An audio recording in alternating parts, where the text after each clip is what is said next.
savršen odnos, ne postoji savršena veza, ne postoji savršen brak. Postoji samo dobra komunikacija, kompromis i modifikacija. I gledanje u isti pravac, to je neki prioritet. Da eto imate iste interese, iste moralne vrednosti i standarde. Brak ovde na Balkanu se smatra kao, zatvor. Kad žena uđe u brak ili muškarac uđe u brak, to je zatvor. Zaboravljamo da svako posjeduje i individualnost. Partnerski odnos mora posjedovati onaj element individualnosti, mistike, mašte.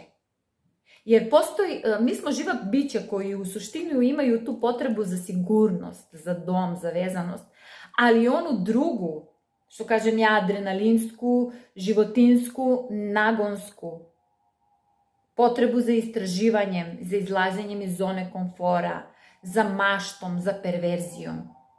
Sve je to sklop, ne može jedno bez drugo, ne funkcioniše, ne ide. Mislim, mnogi od vas će priznati da ne ide to na taj način.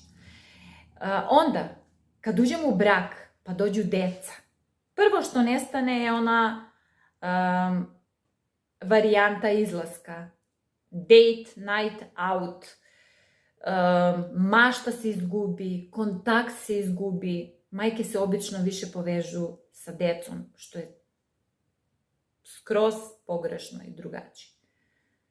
Nikad nas nisu naučili da treba nam partner biti na prvom mestu. Mi sa partnerom stvaramo to dete ili ta deca. Nekad su brakovi opstajali, znate li zašto? Zato što su bili ugovoreni, zato što su imali tu neku materijalnu osnovu. Pa žena nije imala izlaska.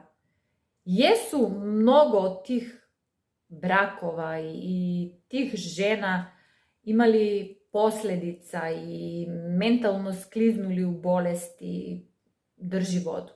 Ali danas mi nekako uvek olako bacamo partnere. Tražimo uvek nešto drugo, tražimo uvek nešto novo, a nismo svesni da ni to novo za godinu, dve neće da nam bude interesantno.